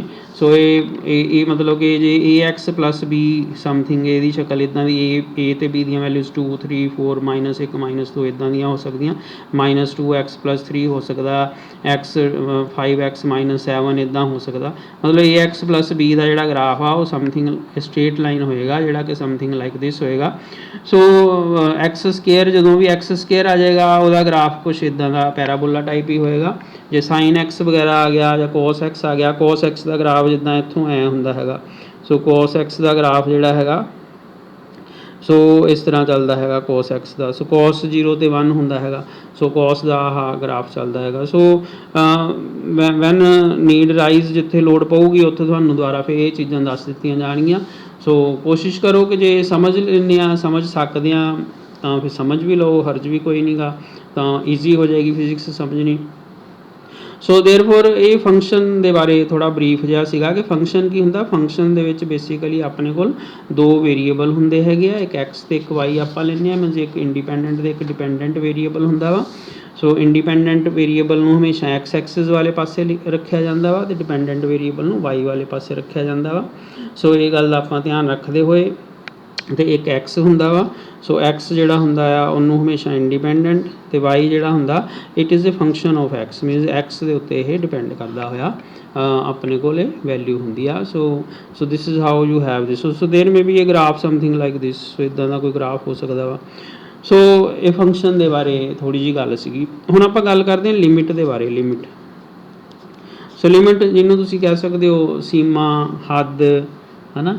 ਸੋ ਬੇਸਿਕਲੀ ਲਿਮਿਟ ਦਾ ਕੀ ਮਤਲਬ ਆ ਹੁਣ ਇਹਦੇ ਵਿੱਚ। ਲਿਮਿਟ ਦਾ ਕੀ ਮਤਲਬ ਹੈ ਕਿ ਮੰਨ ਲਓ ਕੋਈ ਗ੍ਰਾਫ ਅਸੀਂ ਬਣਾਇਆ, ਗ੍ਰਾਫ ਜਦੋਂ ਅਸੀਂ ਬਣਾਇਆ ਉਹ ਐਕਸ ਅਤੇ ਵਾਈ ਦੇ ਵਿੱਚ ਬਣਾਇਆ ਅਤੇ ਵਾਈ ਜਿਹੜਾ ਹੈਗਾ ਉਹ equal to f x something ਕਿਸੇ ਢੰਗ ਦਾ ਕੋਈ ਐਕਸਪ੍ਰੈਸ਼ਨ ਹੋ ਸਕਦਾ। ਮੰਨ ਲਓ ਐਕਸ ਸਕੇਅਰ ਟਾਈਪ ਹੋ ਸਕਦਾ, ਮੰਨ ਲਓ ਈ ਦੀ ਪਾਵਰ ਐਕਸ ਹੋ ਸਕਦਾ, ਠੀਕ ਹੈ ਨਾ। So it may be log x ਹੋ ਸਕਦਾ, it may be natural log x ਹੋ ਸਕਦਾ, ਜਾਂ ਇਹ ਹੋ ਸਕਦਾ ਵਾ ਐਕਸ ਸਕੇਅਰ -5x+6 ਇੱਦਾਂ ਦਾ ਹੋ ਸਕਦਾ, ਵਰਗਮੂਲ ਐਕਸ ਅੰਡਰ ਰੂਟ ਐਕਸ ਹੋ ਸਕਦਾ, ਕੁਛ ਵੀ ਹੋ ਸਕਦਾ ਐਫ ਐਕਸ ਦੀ ਥਾਂ 'ਤੇ। ਮਤਲਬ ਆ ਪਹਿਲਾ ਨੰਬਰ ਆ, ਦੂਜਾ ਫੰਕਸ਼ਨ, ਤੀਜਾ ਫੰਕਸ਼ਨ ਆ, ਚੌਥਾ ਫੰਕਸ਼ਨ ਆ, ਪੰਜਵਾਂ ਫੰਕਸ਼ਨ, ਛੇਵਾਂ ਫੰਕਸ਼ਨ, ਸੋ ਸੱਤਵਾਂ function tan x plus cos square x, ਕੁਛ ਇੱਦਾਂ ਦਾ ਵੀ ਹੋ ਸਕਦਾ। ਇੱਦਾਂ ਦੇ ਹੋਣਗੇ ਨਹੀਂ, ਜਸਟ ਮੈਥਮੈਟਿਕਸ ਪੜ੍ਹੋਗੇ ਤਾਂ ਇੱਦਾਂ ਦੇ ਫੰਕਸ਼ਨ ਸਾਰੇ ਤੁਸੀਂ ਪੜ੍ਹੋਗੇ। ਫਿਜ਼ਿਕਸ ਵਿੱਚ ਤਾਂ ਕੁਛ ਗਿਣੇ ਚੁਣੇ ਹੀ ਤੁਹਾਨੂੰ ਲੋੜ ਅਨੁਸਾਰ ਆਉਣਗੇ, ਜਿੱਥੇ ਆਉਣਗੇ ਉੱਥੇ ਤੁਹਾਨੂੰ ਗੱਲ ਸਮਝਾ ਦਿੱਤੀ ਜਾਊਗੀ। ਸੋ ਹੁਣ ਕਿਉਂਕਿ ਅਸੀਂ ਇਸ ਚੀਜ਼ ਨੂੰ ਸਮਝਦੇ ਪਏ ਹਾਂ ਇਸ ਕਰਕੇ ਥੋੜ੍ਹਾ ਜਿਹਾ ਜ਼ਿਆਦਾ ਪਤਾ ਹੋਏ ਤਾਂ ਆਪਾਂ ਨੂੰ ਨੁਕਸਾਨ ਨਹੀਂ ਹੁੰਦਾ। ਸੋ ਲਿਮਿਟ ਦੀ ਆਪਾਂ ਜੇ ਗੱਲ ਕਰੀਏ, ਹੁਣ ਪਤਾ ਨਹੀਂ ਕੌਣ ਆ, ਸੋ ਦੇਅਰਫੋਰ ਵੀ ਟੇਕ ਰੈਂਡਮ ਗ੍ਰਾਫ। ਮੰਨ ਲਓ ਕਿ ਇੱਦਾਂ ਦਾ ਕੋਈ ਗ੍ਰਾਫ ਹੋਏਗਾ ਸੇ ਲਾਈਕ ਦਿਸ, ਕੋਈ ਹੋਏਗਾ ਕੋਈ ਫੰਕਸ਼ਨ ਹੋਏਗਾ ਜਿਹਦਾ ਇੱਦਾਂ ਦਾ ਗ੍ਰਾਫ ਬਣਦਾ ਹੋਏਗਾ। ਅਸੀਂ ਕੀ ਕਰਨਾ ਚਾਹੁੰਦੇ ਹਾਂ, ਅਸੀਂ ਇਹ ਦੇਖਣਾ ਚਾਹੁੰਦੇ ਹਾਂ ਕਿ ਅਸੀਂ ਜਦੋਂ ਐਕਸ ਆਹ ਵਾਲੀ ਵੈਲਿਊ ਜਿਹੜੀ ਹੈਗੀ, ਜਿੱਦਾਂ ਆਹ ਵਾਲੇ ਪੁਆਇੰਟ 'ਤੇ ਮੰਨ ਲਓ ਇੱਥੇ ਵੈਲਿਊ ਹੈਗੀ ਆ 2, ਠੀਕ ਆ। ਅਸੀਂ 2 ਜਦੋਂ ਭਰਦੇ ਹਾਂ x = 2 ਭਰਦੇ ਹਾਂ ਕਾਹਦੇ ਵਿੱਚ, ਇਹਦੇ ਵਿੱਚ y = f(x) ਦੇ ਵਿੱਚ, ਤਾਂ ਮੰਨ ਲਓ ਕਿ ਭਰਨ ਤੋਂ ਬਾਅਦ ਆਪਣੇ ਕੋਲ ਆਨਸਰ ਜਿਹੜਾ ਹੈਗਾ ਉਹ ਆ ਜਾਂਦਾ ਹੈਗਾ, ਮੰਨ ਲਓ 4 ਆ ਜਾਂਦਾ ਹੈਗਾ ਜਾਂ 4 ਆ ਜਾਂਦਾ ਸਪੋਜ਼ ਮੰਨ ਲਿਆ। ਸੋ y = 4 ਆ ਗਿਆ, ਮੰਨ ਲਓ ਜੋ ਵੀ ਆਨਸਰ ਰਿਹਾ ਹੋਊਗਾ। 4 ਕਿੱਦਾਂ ਤੁਸੀਂ ਕਹੋਗੇ ਜੀ ਐਕਸ ਸਕੇਅਰ ਹੋਊਗਾ, x+2 ਵੀ ਤਾਂ ਹੋ ਸਕਦਾ ਤਾਂ ਵੀ 4 ਆਉਣਾ ਸੀ, ਜੇ ਐਕਸ ਸਕੇਅਰ ਹੁੰਦਾ x2 ਭਰਦੇ ਤਾਂ ਵੀ 4 ਆਉਣਾ ਸੀਗਾ। ਸੋ 2x ਹੁੰਦਾ ਤਾਂ ਵੀ 2 ਦੂਣੀ 4। ਸੋ ਮਤਲਬ ਆਹ ਵਾਲਾ ਫੰਕਸ਼ਨ ਦੀ ਵੈਲਿਊ 'ਤੇ ਵੀ ਆਉਣਾ ਸੀ, ਆਪਾਂ ਇਸ ਚੱਕਰ 'ਚ ਨਹੀਂ ਪੈਣਾ। ਸੋ ਜਸਟ ਰੈਂਡਮਲੀ ਅਸੀਂ ਲੈ ਰਹੇ ਹਾਂ ਕਿ y = f(x), ਪਤਾ ਨਹੀਂ ਕੌਣ ਕਿਹੋ ਜਿਹਾ ਗ੍ਰਾਫ ਹੈਗਾ, ਅਸੀਂ ਉਹਦੇ ਵਿੱਚ ਵੈਲਿਊ ਜਦੋਂ ਭਰੀ ਹੈਗੀ ਆ 2 ਤਾਂ ਸਾਡੇ ਕੋਲ 4 ਆ ਗਿਆ। ਤੁਸੀਂ 4 ਨਹੀਂ ਲੈਣਾ 5 ਲੈ ਲਓ, ਮੰਨ ਲਓ 5 ਆ ਗਿਆ। ਸੋ ਦੇਰ ਇਜ਼ ਨੋ ਕਨਫਿਊਜ਼ਨ ਵੀ ਇਹ 'ਚੋਂ ਕਿਹੜਾ ਲਿਆ ਹੋਊਗਾ। ਸੋ ਸਾਨੂੰ ਨਹੀਂ ਪਤਾ ਅਸੀਂ ਕਿੱਥੋਂ ਲਿਆ ਕਿੱਦਾਂ ਲਿਆ, ਜਸਟ ਰੈਂਡਮਲੀ ਅਸੀਂ ਲਿਖਦੇ ਪਏ ਹਾਂ ਕਿ x ਬਰਾਬਰ 2 ਭਰਿਆ ਅਤੇ y ਦੀ ਵੈਲਿਊ 5 ਆ ਗਈ। ਸੋ ਇਹ ਆ ਗਈ ਉਹਦੀ ਵੈਲਿਊ। ਜਦੋਂ ਸੱਚੀ ਮੁੱਚੀ 2 ਦੇ ਉੱਪਰ ਉਹਨੂੰ ਚੈੱਕ ਕੀਤਾ ਅਤੇ ਉਹਦੀ ਵੈਲਿਊ 5 ਆ ਗਈ। ਹੁਣ ਅਸੀਂ ਦੇਖਦੇ ਹਾਂ ਕਿ ਜੇ ਅਸੀਂ 2.01 ਭਰੀਏ ਤਾਂ ਫਿਰ ਉਹਦੀ ਵੈਲਿਊ ਕਿੰਨੀ ਆਊਗੀ। ਜੇ ਅਸੀਂ 1.99 ਭਰੀਏ ਤਾਂ ਫਿਰ ਕਿੰਨੀ ਵੈਲਿਊ, ਮਤਲਬ 1.99 ਕਿੱਥੇ ਆ, ਇਹਦੇ ਨੇੜੇ ਆਹ ਵਾਲੀ ਜਗ੍ਹਾ 'ਤੇ। 2.1 ਕਿੱਥੇ ਆ, ਇਹ ਆਹ ਵਾਲੀ ਜਗ੍ਹਾ 'ਤੇ, ਮੀਨਸ ਸੱਜੇ ਪਾਸੇ ਅਤੇ ਖੱਬੇ ਪਾਸੇ, 2 ਦੇ ਸੱਜੇ ਪਾਸੇ 2 ਦੇ ਖੱਬੇ ਪਾਸੇ, ਮਤਲਬ ਆਹ ਵਾਲਾ ਪੁਆਇੰਟ ਅਤੇ ਆਹ ਵਾਲਾ ਪੁਆਇੰਟ। ਠੀਕ ਹੈ, so this point and this point. ਆਹ 2.x = 2, 2 ਦੇ ਮਾੜਾ ਜਿਹਾ ਗਾਂਹ ਮਾੜਾ ਜਿਹਾ ਪਿਛਾਂਹ, ਹਲਕਾ ਜਿਹਾ ਅੱਗੇ ਹਲਕਾ ਜਿਹਾ ਪਿੱਛੇ। ਸੋ ਜਿਹੜਾ ਕਿ ਹਲਕਾ ਜਿਹਾ ਵਾ, ਕਿੰਨਾ ਹਲਕਾ ਜਿਹਾ ਆ, 0.01, 0.01 ਪਿੱਛੇ 0.01 ਅੱਗੇ। ਸੋ ਆਹ 2 ਸੀਗਾ, 2 ਦੇ ਮਾੜਾ ਜਿਹਾ ਅੱਗੇ ਮਾੜਾ ਜਿਹਾ ਪਿੱਛੇ। ਸੋ ਜਦੋਂ ਅਸੀਂ ਥੋੜ੍ਹਾ ਜਿਹਾ ਅੱਗੇ ਥੋੜ੍ਹਾ ਜਿਹਾ ਪਿੱਛੇ ਜਾਂਦੇ ਹਾਂ ਤਾਂ 2 ਦੇ ਉੱਪਰ ਫਿਰ ਆਪਣੇ ਕੋਲ ਉਹਦੀ ਵੈਲਿਊ ਜਿਹੜੀ ਆ 5 ਆਈ ਸੀ। ਤਾਂ ਹਲਕਾ ਜਿਹਾ ਪਿੱਛੇ ਆਉਣ 'ਤੇ ਉਹਦੀ ਵੈਲਿਊ ਥੋੜ੍ਹੀ ਜਿਹੀ 5 ਦੇ ਲਾਗੇ, ਮੰਨ ਲਓ ਕਿ 4.95 ਆ ਜਾਂਦੀ ਆ। ਅਤੇ ਥੋੜ੍ਹਾ ਜਿਹਾ ਅੱਗੇ ਜਾਣ 'ਤੇ ਉਹਦੀ ਵੈਲਿਊ ਜਿਹੜੀ ਆ ਉਹ ਥੋੜ੍ਹੀ ਜਿਹੀ ਜ਼ਿਆਦਾ ਆ ਜਾਂਦੀ ਆ, 5.001 ਆ ਜਾਂਦੀ ਆ ਮੰਨ ਲਓ। ਸੋ ਜ਼ਰੂਰੀ ਨਹੀਂ ਇੰਨੀ ਆਵੇ, ਉਹ ਵਟ ਐਵਰ ਵੈਲਿਊ ਆ, 5.02 ਵੀ ਆ ਸਕਦੀ ਆ। ਸੋ ਮੰਨ ਲਓ ਕਿ ਉਹ ਇਹਦਾ ਮਤਲਬ ਆ ਕਿ ਜਦੋਂ ਅਸੀਂ 2 ਦੇ ਖੱਬੇ ਪਾਸੇ ਜਾਂ ਸੱਜੇ ਪਾਸੇ ਉਹਦੇ ਹਲਕਾ ਜਿਹਾ ਹਿੱਲਦੇ ਹਾਂ ਤਾਂ ਜਿਹੜਾ ਆਨਸਰ ਆ ਉਹ 5 ਦੇ ਥੋੜ੍ਹਾ ਜਿਹਾ ਅੱਗੇ ਥੋੜ੍ਹਾ ਜਿਹਾ ਪਿੱਛੇ ਹੁੰਦਾ। ਸੋ ਇਹ ਜਿਹੜੀ ਚੀਜ਼ ਅਸੀਂ ਚੈੱਕ ਕਰਦੇ ਹਾਂ ਇਹਨੂੰ ਕਹਿੰਦੇ ਲਿਮਟ ਚੈੱਕ ਕਰਨਾ। ਵੀ ਅਸੀਂ ਗ੍ਰਾਫ ਦੇ ਐਕਸ ਦੇ ਇੱਧਰਲੇ ਪਾਸਿਓਂ ਉਸ 2 ਪੁਆਇੰਟ 'ਤੇ ਪਹੁੰਚਦੇ ਹਾਂ, ਇੱਧਰਲੇ ਪਾਸਿਓਂ 2 ਪੁਆਇੰਟ 'ਤੇ ਪਹੁੰਚਦੇ ਹਾਂ ਤਾਂ ਕੀ ਅਸੀਂ ਵਾਈ ਵਾਲੇ ਪਾਸੇ ਵੀ ਉੱਥੇ ਹੀ ਪਹੁੰਚਦੇ ਹਾਂ, ਅਸੀਂ ਇੱਥੇ ਹੀ ਪਹੁੰਚਦੇ ਹਾਂ ਅਤੇ ਇੱਥੇ ਹੀ ਪਹੁੰਚਦੇ ਹਾਂ, 5 'ਤੇ ਹੀ ਪਹੁੰਚਦੇ ਹਾਂ। ਤਾਂ ਇਹ ਚੀਜ਼ ਨੂੰ ਅਸੀਂ ਚੈੱਕ ਕਰਨ ਲਈ ਲਿਮਟ ਕਹਿੰਦੇ ਹਾਂ। ਹੁਣ ਮੰਨ ਲਓ ਕਿ ਸਾਡਾ ਗ੍ਰਾਫ ਮੰਨ ਲਓ ਇੱਦਾਂ ਦਾ ਹੋਵੇ, ਅਸੀਂ ਗ੍ਰਾਫ ਬਣਾਇਆ, ਸਾਡਾ ਗ੍ਰਾਫ ਇੱਦਾਂ ਦਾ ਬਣਿਆ, ਇੱਦਾਂ ਫਿਰ ਇੱਦਾਂ ਆਹ ਵਾਲੀ ਜਗ੍ਹਾ 'ਤੇ। ਠੀਕ ਆ, ਮੰਨ ਲਓ ਕਿ ਇਹ y = fx ਗ੍ਰਾਫ ਆ। ਇਹੋ ਜਿਹੇ ਗ੍ਰਾਫ ਵਿੱਚ ਆਮ ਕਰਕੇ ਡਬਲਿੰਗ ਹੋਇਆ ਕਰਦੀ ਆ ਕਿ ਵੈਨ ਦਿਸ ਥਿੰਗ ਹੈਪਨਸ ਤਾਂ ਆਹ ਗ੍ਰਾਫ ਆ, this thing happen something other happen ਤਾਂ ਆਹ ਗ੍ਰਾਫ ਆ। ਮਤਲਬ ਆਹ ਵਾਲੀ ਜਿਹੜੀ ਜਗ੍ਹਾ ਡੋਟਡ ਆ ਇੱਥੇ ਗ੍ਰਾਫ ਹੈ ਨਹੀਂ ਗਾ, ਮਤਲਬ ਇਹ ਗ੍ਰਾਫ ਜਿਹੜਾ ਹੈਗਾ ਉਹ ਇੱਥੇ ਤੱਕ ਆ, ਇੱਦਾਂ ਕਰਕੇ ਸਮਥਿੰਗ ਲਾਈਕ ਦਿਸ ਆ। ਇਹਦਾ ਮਤਲਬ ਆ ਕਿ ਜਦੋਂ ਅਸੀਂ ਇੱਥੇ ਮੰਨ ਲਓ ਕਿ 3 ਆਇਆ, x ਬਰਾਬਰ 3 ਭਰਿਆ, ਜੇ ਅਸੀਂ ਇੱਧਰੋਂ ਆਉਂਦੇ ਹਾਂ ਅਤੇ ਆਹ ਵਾਲੀ ਜਗ੍ਹਾ ਜਿਹੜੀ ਹੈਗੀ ਆ ਇਹਨੂੰ ਮੰਨ ਲਓ ਆਪਾਂ 4 ਮੰਨ ਲੈਂਦੇ ਹਾਂ ਅਤੇ ਆਹ ਵਾਲੀ ਜਿਹੜੀ ਜਗ੍ਹਾ ਹੈਗੀ ਆ ਇਹਦੀ ਵੈਲਿਊ ਆਪਾਂ ਮੰਨ ਲਓ 6 ਲੈ ਲਓ ਚਲੋ। ਸੋ ਜਦੋਂ ਅਸੀਂ ਇੱਧਰਲੇ ਪਾਸਿਓਂ ਜਿੱਦਾਂ 3.1 'ਤੇ ਆਈ, ਆਹ ਵਾਲੇ ਪੁਆਇੰਟ 'ਤੇ ਹੋਈਏ 3.1, ਤਾਂ ਅਸੀਂ ਦੇਖਦੇ ਹਾਂ ਕਿ 3.1 'ਤੇ ਆਪਾਂ ਇੱਥੇ ਪਹੁੰਚ ਗਏ, we reach here. So very close to 6। ਸੋ ਅਸੀਂ 6 ਦੇ ਕਾਫੀ ਨੇੜੇ ਪਹੁੰਚ ਗਏ ਜੇ ਅਸੀਂ 3.1 'ਤੇ। ਪਰ ਜੇ ਅਸੀਂ 2.9 ਕਰਦੇ ਹਾਂ, 2.9 ਤਾਂ ਫਿਰ ਅਸੀਂ 4 ਦੇ ਨੇੜੇ ਆਉਂਦੇ ਹਾਂ। ਇਹਦਾ ਮਤਲਬ ਖੱਬੇ ਪਾਸੇ ਤੋਂ ਆਉਂਦੇ ਹਾਂ ਤਾਂ 4 ਕੋਲ ਪਹੁੰਚਦੇ ਹਾਂ, ਜੇ ਸੱਜੇ ਪਾਸੇ ਤੋਂ ਆਉਂਦੇ ਹਾਂ ਤਾਂ 6 ਕੋਲ ਪਹੁੰਚਦੇ ਹਾਂ। ਇਹਦਾ ਮਤਲਬ ਇਹਦੀ ਜਿਹੜੀ ਲਿਮਟ ਆ ਉਹ ਠੀਕ ਨਹੀਂ ਹੈਗੀ, ਵੀ ਖੱਬੇ ਪਾਸਿਓਂ ਹੋਰ ਤਰ੍ਹਾਂ ਦਾ, ਸੱਜੇ ਪਾਸਿਓਂ ਹੋਰ ਤਰ੍ਹਾਂ ਦਾ। ਇਸ ਕਰਕੇ ਇਹ ਜਿਹੜਾ ਫੰਕਸ਼ਨ ਆ ਇਹ ਕੰਟੀਨਿਊਸ ਨਹੀਂ ਹੈਗਾ, ਇਹਨੂੰ ਫਿਰ ਕੰਟੀਨਿਊਸ ਨਹੀਂ ਕਹਿੰਦੇ। ਫਿਰ ਜੇ ਕੰਟੀਨਿਊਸ ਨਹੀਂ ਹੈਗਾ ਫਿਰ ਇਹਦੀ ਵੈਲਿਊ ਉੱਧਰਲੇ ਪਾਸਿਓਂ ਖੱਬੇ ਪਾਸਿਓਂ ਆਓ ਹੋਰ ਤਰ੍ਹਾਂ ਦੀ ਵੈਲਿਊ ਆਉਂਦੀ, ਸੱਜੇ ਪਾਸਿਓਂ ਆਓ ਹੋਰ ਤਰ੍ਹਾਂ ਦੀ ਵੈਲਿਊ ਆਉਂਦੀ ਆ। ਸੋ ਇਹੋ ਜਿਹੇ ਗ੍ਰਾਫ ਨੂੰ ਅਸੀਂ ਫਿਰ ਕੰਟੀਨਿਊਸ ਗ੍ਰਾਫ ਨਹੀਂ ਕਹਿੰਦੇ, ਅਤੇ ਇਹਦੀ ਲਿਮਟ ਐਗਜ਼ਿਸਟ ਨਹੀਂ ਕਰਦੀ ਫਿਰ ਇਹ ਵਾਲੇ ਪੁਆਇੰਟ ਦੇ ਉੱਪਰ, ਵੀ 3 ਦੇ ਉੱਪਰ ਇਹਦੀ ਲਿਮਟ ਜਿਹੜੀ ਐਗਜ਼ਿਸਟ ਨਹੀਂ ਕਰਦੀ, ਲਿਮਟ ਹੈ ਨਹੀਂ ਗੀ, ਕਿਉਂਕਿ ਖੱਬੇ ਪਾਸੇ ਅਤੇ ਸੱਜੇ ਪਾਸੇ ਦੀ ਵੈਲਿਊ 'ਚ ਫਰਕ ਪੈ ਗਿਆ। ਇੰਨੀ ਡਿਟੇਲ ਵਿੱਚ ਫਿਜ਼ਿਕਸ 'ਚ ਆਪਾਂ ਨਹੀਂ ਜਾਣਾ, but just to have an idea ਵੀ ਹਾਂ ਲਿਮਟ ਦੇ ਬਾਰੇ ਮਾੜਾ ਮੋਟਾ ਕੁਛ ਸਾਨੂੰ ਪਤਾ ਹੋਵੇ, ਇਸ ਲਈ ਥੋੜ੍ਹਾ ਜਿਹਾ ਡਿਟੇਲ ਵਿੱਚ ਦੱਸਿਆ ਜਾ ਰਿਹਾ। ਸੋ ਇਹ ਲਿਮਟ ਜਦੋਂ ਸਾਨੂੰ ਪਤਾ ਲੱਗ ਜਾਂਦੀ ਆ ਵੀ ਇਹ ਹੈਗਾ ਤਾਂ ਬੇਸਿਕ ਕਨਸੈਪਟ ਆ ਬਸ, ਵੀ ਲਿਮਟ ਹੁੰਦੀ ਕੀ ਆ, ਹੋਰ ਜ਼ਿਆਦਾ ਆਪਾਂ ਡਿਟੇਲ 'ਚ ਨਹੀਂ ਜਾਂਦੇ ਇਹਦੇ। Now we come to the derivative differentiation. ਹੁਣ ਡਿਫਰੈਂਸ਼ੀਏਸ਼ਨ ਤੋਂ ਕੀ ਮਤਲਬ ਆ? ਸੋ ਡਿਫਰੈਂਸ਼ੀਏਸ਼ਨ ਤੋਂ ਕੀ ਭਾਵ ਹੈਗਾ? So let us again consider some graph. ਸੋ ਅਸੀਂ ਇੱਕ ਗ੍ਰਾਫ ਲੈਂਦੇ ਹਾਂ ਜਿਹੜਾ ਕਿ ਮੰਨ ਲਓ ਕਿ ਇੱਦਾਂ ਦਾ ਗ੍ਰਾਫ ਹੋਏਗਾ, ਮੰਨ ਲਓ ਕਿਸੇ ਵੀ ਤਰ੍ਹਾਂ ਦਾ ਹੋ ਸਕਦਾ, ਆਪਾਂ ਮੰਨ ਲਿਆ ਇੱਦਾਂ ਦਾ ਹੈਗਾ। So say at this point, at this particular point, when the value is x here, मतलब कि इत्थों लैके असीं इत्थे तक पहुँचे। मतलब कि इहदी वैल्यू जिद्दां 5 हुंदी है ना 5, ते क्योंकि मैनूं पता नहीं मैं फिर एक्स लिख लई। 3 भी हो सकदी, मैं इत्थे भी लै सकदा, इत्थे भी, मैं किसी भी जगह ते लै सकदा ना वैल्यू। सो क्योंकि वैल्यू किसी भी जगह ते ਲਈ जा सकदी है, इस करके वो 1 भी हो सकदी है, 2 3 4 5 6 7 कुछ भी हो सकदी आ।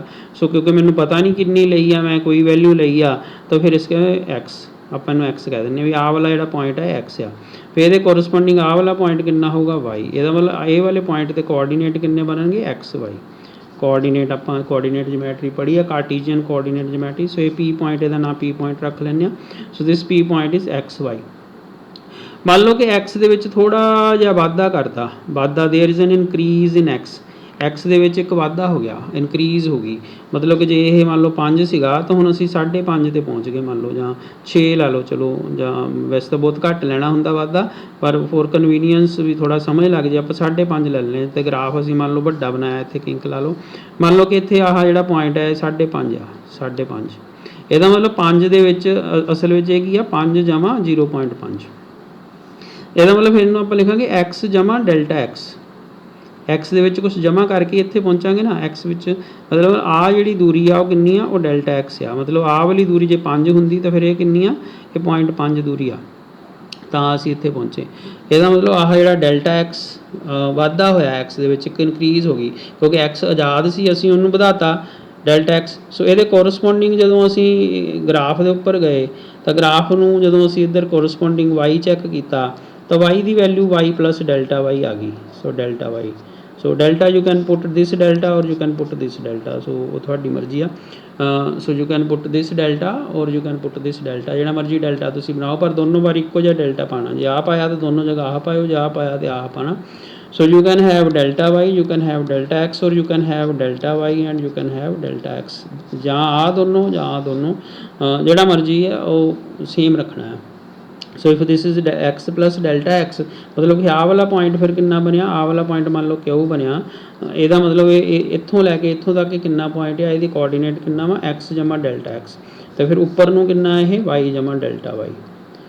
ਸੋ ਇਸ ਤਰ੍ਹਾਂ ਇਹਦੇ ਵਿੱਚ ਜਦੋਂ ਐਕਸ ਵਿੱਚ ਕੋਈ ਵਾਧਾ ਹੋਇਆ ਅਤੇ ਵਾਈ ਦੇ ਵਿੱਚ ਵੀ ਕੋਈ ਨਾ ਕੋਈ ਵਾਧਾ ਹੁੰਦਾ ਉਹਦੇ ਕੋਰਸਪੋਂਡਿੰਗ, ਮਤਲਬ ਐਕਸ ਵਿੱਚ ਫਰਕ ਪਿਆ, ਉਸ ਫਰਕ ਦੇ ਕਰਕੇ ਵਾਈ ਦੇ ਵਿੱਚ ਵੀ ਫਰਕ ਪੈ ਗਿਆ।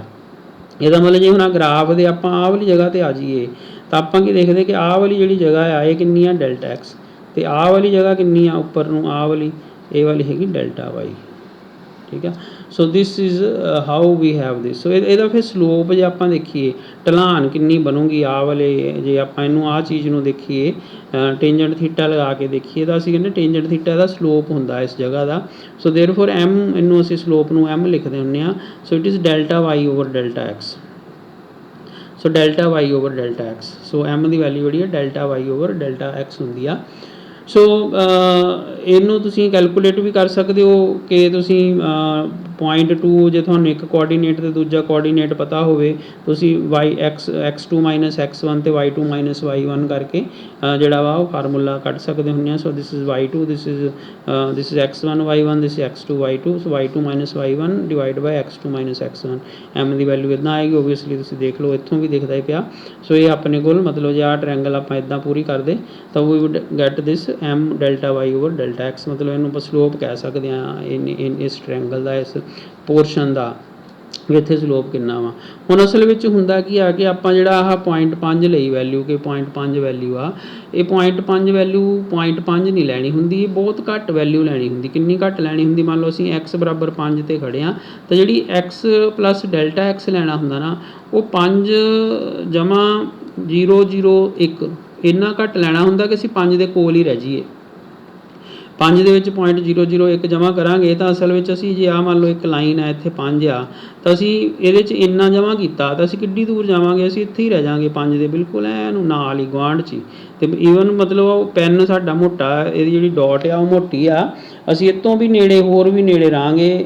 ਸੋ ਅਸਲ ਵਿੱਚ ਇਹ ਤੋਂ ਦੂਰ ਇੰਨੀ ਡੋਟ ਵੀ ਇਹ ਮੋਟੀ ਬਣਾ ਰਹੇ ਆਪਾਂ, ਕਿਉਂਕਿ ਪੈਨ ਦੀ ਇੱਕ ਲਿਮਿਟ ਹੁੰਦੀ ਆ, ਪੈਨ ਕਿੰਨਾ ਮੋਟਾ ਉਸ ਹਿਸਾਬ ਨਾਲ ਲਿਖਾਂਗੇ। ਮਤਲਬ ਬਹੁਤ ਹੀ ਬਿਲਕੁਲ 5 ਦੇ ਕੋਲ ਹੀ ਰਹਿ ਗਏ, ਆਪਾਂ ਦੂਰ ਗਏ ਹੀ ਨਹੀਂ। ਸੋ ਇੰਨੀ ਕੁ ਵੈਲਿਊ ਲੈਣ ਨਾਲ ਅਸੀਂ ਬਿਲਕੁਲ 5 ਦੇ ਨੇੜੇ ਹੀ ਰਹਿ ਗਏ। ਸੋ ਇੰਨੀ ਘੱਟ ਵੈਲਿਊ ਇਹਨੂੰ ਕਹਿੰਦੇ ਹੁੰਦੇ ਇਨਫਿਨੀਟੇਸੀਮਲ ਸਮਾਲ ਵੈਲਿਊ। ਇਨਫਿਨੀਟੇਸੀਮਲ, ਇਨਫਾਈਨਾਈਟਲੀ ਸਮਾਲ, ਮਤਲਬ ਇੰਨੀ ਛੋਟੀ ਕਿ ਇਨਫਿਨਿਟੀ ਛੋਟੀ, ਮਤਲਬ ਬਹੁਤ ਹੀ ਛੋਟੀ। ਛੋਟੀ ਤੋਂ ਛੋਟੀ ਜਿੰਨੀ ਛੋਟੀ ਸੋਚ ਸਕਦੇ ਹਾਂ, ਮਤਲਬ ਅਸਲ ਵਿੱਚ ਜ਼ੀਰੋ ਹੀ। ਸੋ ਆਮ ਕਰਕੇ ਤੁਹਾਨੂੰ ਜੇ ਯਾਦ ਹੋਵੇ, ਜੇ ਤੁਹਾਡੇ ਆਨਸਰ ਵਿੱਚ ਮੈਥ ਵਿੱਚ ਆਨਸਰ ਇੱਦਾਂ ਦਾ ਕਿਸੇ ਕੈਲਕੂਲੇਸ਼ਨ ਕਰਕੇ 12.01 ਆਉਂਦਾ ਹੁੰਦਾ ਨਾ, ਤਾਂ ਤੁਸੀਂ ਉਹਨੂੰ ਕਹਿੰਦੇ ਚਲੋ 12 ਹੀ ਲੈ ਲਓ, ਛੱਡੋ 01 ਨੂੰ ਕੀ ਲੈਣਾ, ਹੈ ਨਾ, ਵੀ ਉਹਨੂੰ ਤੁਸੀਂ ਛੱਡ ਦਿੰਦੇ ਹੁੰਦੇ ਆ। ਸੋ ਮਤਲਬ ਜੇ ਆ 0 ਆ ਗਿਆ ਫਿਰ ਤਾਂ ਬਿਲਕੁਲ ਹੀ ਛੱਡ ਦਿਓ, ਵੀ 2 ਜ਼ੀਰੋਆਂ ਆ ਗਈਆਂ, ਚਲੋ ਛੱਡੋ ਬਾਕੀ ਛੱਡ ਦਿਓ। ਸੋ ਇਸ ਕਰਕੇ ਜਦੋਂ ਤੁਸੀਂ ਬਹੁਤ ਹੀ ਘੱਟ ਵੈਲਿਊ ਲਈ ਤਾਂ ਇਹਦਾ ਮਤਲਬ ਤੁਸੀਂ ਬਿਲਕੁਲ ਹੀ ਇੱਥੇ ਰਹਿ ਗਏ, ਤੁਸੀਂ ਗ੍ਰਾਫ ਦੇ ਬਿਲਕੁਲ ਆਹ ਜਗ੍ਹਾ 'ਤੇ ਰਹਿ ਗਏ। ਜਦੋਂ ਤੁਸੀਂ ਐਕਸ ਨੂੰ ਹਲਕਾ ਜਾਂ ਬਿਲਕੁਲ ਹੀ ਥੋੜ੍ਹਾ ਜਿਹਾ ਉਹਨੂੰ ਵਧਾਇਆ, ਜਿਹੜਾ ਕਿ 0.001 ਜਾਂ 0.01 ਜਾਂ 0.00001 ਟਾਈਪ ਵਧਾਇਆ ਜਾਂ ਘਟਾਇਆ, ਤਾਂ ਤੁਸੀਂ ਜਿਹੜਾ ਇੱਥੇ ਹੀ ਬਿਲਕੁਲ ਆਹ ਵਾਲੇ ਪੁਆਇੰਟ 'ਤੇ ਹੀ ਰਹਿ ਗਏ, ਦੁਬਾਰਾ ਆਹ ਵਾਲੇ ਪੁਆਇੰਟ 'ਤੇ ਹੀ ਰਹਿ ਗਏ। ਸੋ ਇੱਥੇ ਹੀ ਰਹਿ ਗਏ। ਸੋ ਵਾਈ ਵੀ ਇੱਥੇ ਹੀ ਰਹਿ ਗਿਆ। ਹੁਣ ਇਹ ਸਾਰੀ ਸਿਚੁਏਸ਼ਨ ਨੂੰ ਤੁਹਾਨੂੰ ਫਿਰ ਦਿਖਣੀ ਨਹੀਂ, ਇਸ ਕਰਕੇ ਆਪਾਂ ਨੇ ਆਹ ਗ੍ਰਾਫ ਥੋੜ੍ਹਾ ਜਿਹਾ ਵੱਡਾ ਬਣਾ ਕੇ ਤੁਹਾਨੂੰ ਦਿਖਾਇਆ ਕਿ 0.5 ਵੈਲਿਊ ਦਾ ਫਰਕ ਪਾਇਆ, ਤਾਂ ਕਿ ਥੋੜ੍ਹਾ ਜਿਹਾ ਸਾਨੂੰ ਨਜ਼ਰ ਵੀ ਆਵੇ। ਸੋ ਜਦੋਂ ਵੀ ਅਸੀਂ ਫਿਜ਼ਿਕਸ ਵਿੱਚ ਗੱਲਾਂ ਕਰਨੀਆਂ ਹੁੰਦੀਆਂ, ਅਸੀਂ ਇਨਫਿਨੀਟੇਸੀਮਲ ਸਮਾਲ ਵੈਲਿਊਜ਼ ਲੈਣੀਆਂ ਹੁੰਦੀਆਂ। ਉਹ ਵਾਲੀਆਂ ਵੈਲਿਊਜ਼ ਇੰਨੀਆਂ ਛੋਟੀਆਂ ਹੁੰਦੀਆਂ ਕਿ ਉਹ ਅਸਲ ਵਿੱਚ ਜ਼ੀਰੋ ਦੇ ਨੇੜੇ ਹੁੰਦੀਆਂ, ਪਰ ਜ਼ੀਰੋ ਦੇ ਬਰਾਬਰ ਨਹੀਂ ਹੁੰਦੀਆਂ। ਬਰਾਬਰ ਜ਼ੀਰੋ ਹੋਣਾ ਅਤੇ ਟੈਂਡਸ ਟੂ ਜ਼ੀਰੋ ਹੋਣਾ ਵਿੱਚ ਫਰਕ ਆ। ਦੇਖੋ ਬਰਾਬਰ ਜ਼ੀਰੋ ਮਤਲਬ ਐਕਸ ਬਰਾਬਰ ਜ਼ੀਰੋ, ਮੈਨੇ ਐਕਸ ਹੋ ਗਿਆ, ਐਕਸ ਜ਼ੀਰੋ ਹੋ ਗਿਆ। ਜੇ ਐਕਸ ਟੈਂਡਸ ਟੂ ਜ਼ੀਰੋ ਹੈ, ਮਤਲਬ ਐਕਸ ਜਿਹੜਾ ਵਾ ਉਹ ਜ਼ੀਰੋ ਦੇ ਬਰਾਬਰ ਨਹੀਂ ਹੈਗਾ, ਪਰ ਜ਼ੀਰੋ ਦੇ ਨੇੜੇ ਹੈਗਾ। ਕਿੰਨਾ ਨੇੜੇ ਹੈਗਾ? ਜਿੱਦਾਂ 0.01 0.0000000000001, ਪਰ ਇਹ ਜ਼ੀਰੋ ਤਾਂ ਨਹੀਂ ਨਾ ਹੈਗਾ। ਜੇ ਇੱਥੇ 1 ਲਿਖ ਦਿੱਤਾ ਤਾਂ ਫਿਰ ਜ਼ੀਰੋ ਤਾਂ ਨਹੀਂ ਹੈਗਾ। ਬੇਸ਼ੱਕ ਬਹੁਤ ਸਾਰੀਆਂ ਜ਼ੀਰੋਜ਼ ਆ, ਬਟ ਇਹ ਜ਼ੀਰੋ ਨਹੀਂ ਹੈਗਾ। So it tends to zero. ਆਮ ਪ੍ਰੈਕਟੀਕਲ ਲਾਈਫ ਦੇ ਵਿੱਚ ਆਪਾਂ ਇਹਨੂੰ ਜ਼ੀਰੋ ਦੇ ਨੇੜੇ ਮੰਨ ਸਕਦੇ ਵੀ ਹਾਂ, ਇਹਨੂੰ ਜ਼ੀਰੋ ਹੀ ਮੰਨ ਲਓ, ਪਰ ਇਹ ਜ਼ੀਰੋ ਤਾਂ ਨਹੀਂ ਹੈਗਾ। ਤੁਸੀਂ ਇਹ ਦੇਖੋ, ਜੇ ਜ਼ੀਰੋ ਨੂੰ ਜ਼ੀਰੋ ਨਾਲ ਡਿਵਾਈਡ ਕਰਨਾ ਪੈ ਜੇ ਤਾਂ ਤੁਸੀਂ ਡਿਵਾਈਡ ਨਹੀਂ ਕਰ ਸਕਦੇ। 0/0 ਦਾ ਕੋਈ ਆਨਸਰ ਨਹੀਂ ਹੁੰਦਾ। You can note divide 0/0, you can note divide 5/0, you can note divide 100/0। ਸੋ ਤੁਸੀਂ ਬਟੇ ਵਿੱਚ ਜ਼ੀਰੋ ਨਹੀਂ ਲਿਆ ਸਕਦੇ, ਡਿਨੋਮੀਨੇਟਰ ਵਿੱਚ ਜ਼ੀਰੋ ਨਹੀਂ ਹੁੰਦਾ ਕਦੇ ਵੀ, ਅਤੇ 0/0 ਤਾਂ ਕਦੇ ਵੀ ਨਹੀਂ ਹੁੰਦਾ। 0/0 ਤਾਂ ਹੁੰਦਾ ਹੀ ਕੁਛ ਨਹੀਂ, ਪਰ 5/0 ਨੂੰ ਤਾਂ ਫੇਰ ਇਨਫਿਨਿਟੀ ਲਿਖ ਦੂੰਗੇ, 100/0 ਨੂੰ ਇਨਫਿਨਿਟੀ ਲਿਖ ਦੂੰਗੇ, ਪਰ 0/0 ਨੂੰ ਅਸੀਂ ਕੁਛ ਵੀ ਨਹੀਂ ਲਿਖ ਸਕਦੇ, ਅਸੀਂ ਉਹਨੂੰ ਇਨਫਿਨਿਟੀ ਵੀ ਨਹੀਂ ਲਿਖ ਸਕਦੇ। ਸੋ ਇਸ ਤਰ੍ਹਾਂ, ਪਰ ਜੇ ਆਪਾਂ 0.001 ਲਿਖ ਕੇ ਉਹਨੂੰ 0.0001 ਦੇ ਨਾਲ ਡਿਵਾਈਡ ਕਰੀਏ, ਨਾ ਉਹ ਅਸੀਂ ਇਹਨੂੰ ਕੈਂਸਲ ਕਰਕੇ ਬਰਾਬਰ 1 ਲਿਖ ਸਕਦੇ ਹਾਂ। So now we can write cancel this and write 1। So ਇਹਦਾ ਮਤਲਬ ਜੇ 0 ਦੇ ਨੇੜੇ ਆ ਤਾਂ ਕੈਂਸਲ ਹੋ ਕੇ ਆਨਸਰ 1 ਆ ਜਾਊਗਾ, ਪਰ 0/0 ਦਾ ਆਨਸਰ 1 ਨਹੀਂ ਆਊਗਾ। ਇਹਨੂੰ ਨਹੀਂ ਆਪਾਂ ਕੱਟ ਸਕਦੇ, ਇਹ ਗੱਲ ਧਿਆਨ ਰੱਖਣੀ ਆ। 0/0 ਨਹੀਂ ਕੱਟਿਆ ਜਾ ਸਕਦਾ। ਸੋ ਇਹਦਾ ਮਤਲਬ ਜੇ 0.01 ਹੈਗਾ ਅਤੇ ਉਹਨੂੰ 0.01 ਨਾਲ ਕੱਟਦੇ ਪਏ ਹਾਂ, ਡਿਵਾਈਡ ਕਰਦੇ ਪਏ, ਤਾਂ ਆਨਸਰ 1 ਆ ਜਾਊਗਾ। ਪਰ ਜੇ 0/0 ਕੀਤਾ ਫਿਰ ਆਨਸਰ 1 ਨਹੀਂ ਆ ਸਕਦਾ। Note defined is not defined, ਇਹ ਡਿਫਾਈਨਡ ਹੀ ਨਹੀਂ ਹੈਗਾ, ਇਹਦੀ ਕੋਈ ਵੈਲਿਊ ਨਹੀਂ ਹੈਗੀ। ਸੋ ਇਸ ਕਰਕੇ ਇੱਥੇ ਜਿਹੜੀ ਲਿਮਟ ਦੀ ਗੱਲ ਆਪਾਂ ਕੀਤੀ, ਜਾਂ ਆਹ ਗ੍ਰਾਫ ਦੇ ਵਿੱਚ ਆਹ ਵੈਲਿਊ ਦੀ ਗੱਲ ਕੀਤੀ ਕਿ ਅਸੀਂ ਬਹੁਤ ਹੀ ਨੇੜੇ ਰਹਿਣਾ ਐਕਸ ਦੇ, ਅਸਲ ਵਿੱਚ ਐਡੀ ਦੂਰ ਨਹੀਂ ਜਾਣਾ ਆਪਾਂ, ਜਿੰਨਾ ਦੂਰ ਆਪਾਂ ਭੇਜਦੇ ਪਏ ਹਾਂ, ਅਸੀਂ ਬਿਲਕੁਲ ਨੇੜੇ ਰਹਿਣਾ ਹੁੰਦਾ ਵਾ। ਮਤਲਬ ਲਾਈਕ ਦਿਸ 0.001 ਟਾਈਪ ਅਸੀਂ ਗ੍ਰਾਫ ਦੇ ਬਹੁਤ ਨੇੜੇ ਰਹਿਣਾ, ਇਨਫਿਨੀਟੀਸੀਮਲ ਸਮਾਲ ਦੂਰੀ 'ਤੇ ਰਹਿਣਾ ਹੁੰਦਾ। ਪਰ ਜੇ ਅਸੀਂ ਇੱਥੇ ਗ੍ਰਾਫ ਦੇ ਵਿੱਚ ਤੁਹਾਨੂੰ ਕਹਿੰਦੇ ਵੀ ਨਹੀਂ ਸੱਚੀ ਮੁੱਚੀ ਇੱਥੇ ਰਹਿ ਗਏ, ਤਾਂ ਫਿਰ ਤੁਹਾਨੂੰ ਤਾਂ ਨਜ਼ਰ ਹੀ ਨਹੀਂ ਸੀ ਆਉਣਾ ਵੀ ਹੋਇਆ ਕੀ। ਤਾਂ ਉਹ ਨਜ਼ਰ ਲਿਆਉਣ ਲਈ ਆਪਾਂ ਖੁੱਲ੍ਹਾ ਜਿਹਾ 0.5 ਦੀ ਵੈਲਿਊ ਲੈ ਕੇ ਉਹਨੂੰ ਖੁੱਲ੍ਹਾ ਜਿਹਾ ਬਣਾਉਣ ਦੀ ਕੋਸ਼ਿਸ਼ ਕਰਦੇ ਹਾਂ।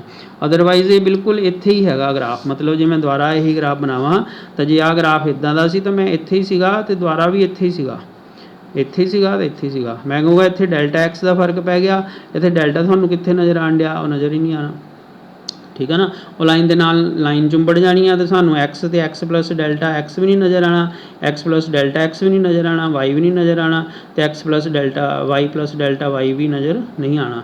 ਉਹ ਇੰਨੇ ਨੇੜੇ ਨੇੜੇ ਹੋ ਜਾਣਗੇ। ਇਸ ਕਰਕੇ ਅਸੀਂ ਥੋੜ੍ਹਾ ਜਿਹਾ ਖੁੱਲ੍ਹਾ ਬਣਾਉਂਦੇ ਹੈਗਾ ਆਹੀ ਗੱਲ ਆ, ਆਹੀ ਵਾਲੀ ਗੱਲ ਨੂੰ ਸਮਝਣ ਲਈ ਅਸੀਂ ਇਹਨੂੰ ਖੁੱਲ੍ਹਾ ਜਿਹਾ ਵੱਡਾ ਸਾਰਾ ਬਣਾ ਕੇ ਸਾਰੀ ਗੱਲ ਸਮਝਦੇ ਹਾਂ। ਸੋ ਦੇਅਰਫੋਰ ਮੇਰੇ ਖਿਆਲ ਇਹ ਗੱਲ ਆਪਾਂ ਨੂੰ ਸਮਝ ਲੱਗੀ ਹੋਣੀ ਆ।